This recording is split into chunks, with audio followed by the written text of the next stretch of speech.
BSc ও diploma শিক্ষার্থীদের পাল্টাপাল্টি দাবির ব্যাপারে নিরপেক্ষতার সাথে সমাধান করা হবে এ সংক্রান্ত কমিটির সভাপতি উপদেষ্টা মোহাম্মদ ফাজুল কবির খান জানান এজন্য 14 সদস্যের ওয়ার্কিং গ্রুপ গঠন করা হয়েছে।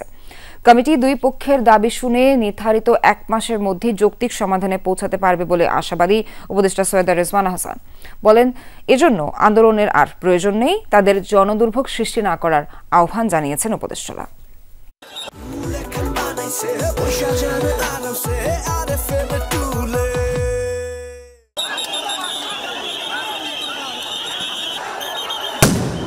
সরকারি চাকরির 10ম গ্রেডে নিয়োগের সুযোগ দেয়া সহ 3 দফা দাবিতে আন্দোলনে বিএসসি প্রকৌশল শিক্ষার্থীরা।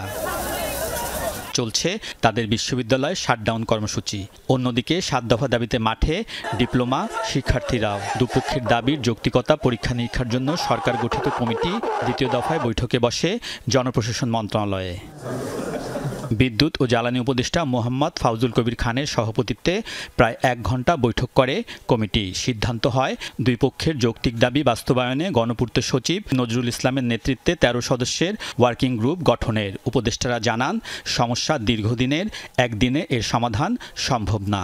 যারা বিভিন্ন বিষয় দাবি দেওয়া নিয়ে আন্দোলন করছেন তাদের একটা প্রতিনিধি দল সকল সময়ে সরকারের আমাদের সাথেও বসতে পারেন, ওয়ার্কিং গ্রুপের সাথেও বসতে পারেন।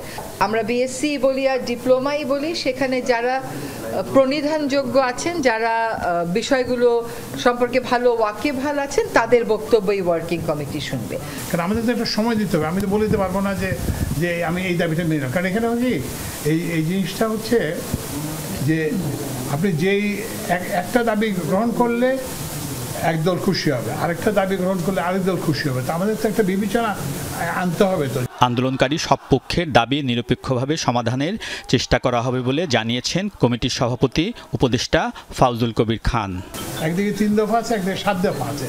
তো আমাদের কাজ হচ্ছে একটা সেতু নির্মাণ করা, যাতে দুই পক্ষ এক জায়গায় আসতে পারে, যে আমরা এটা নিরপেক্ষতার সঙ্গে কারো পক্ষপাতিত্ব না করে আমরা এই সমস্যার একটা ন্যায্য সমাধান করতে চেষ্টা করব।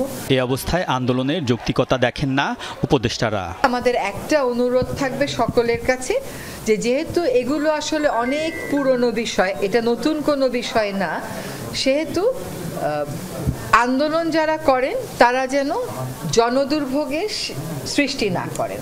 আন্দোলন করছেন তো এই তো হয়ে গেছে, যে আপনারা তো এই যে সরকার তো এটাকে সিরিয়াসলি নিচ্ছে, 4 জন উপদেষ্টাকে দিয়ে এবং অন্যান্য সেক্টরের নেতৃত্ব করছেন, আমরা তো দেখছি। তো এখন তো আন্দোলন করে কোনো লাভ নেই। উপদেষ্টারা বলেন প্রকৌশল বিশ্ববিদ্যালয়গুলোতে চলমান শাটডাউন কর্মসূচি প্রত্যাহার ও আন্দোলন স্থগিতের ক্ষেত্রে আলোচনা করে ব্যবস্থা নেবেন বিশ্ববিদ্যালয় ও সংস্থার প্রধানরা।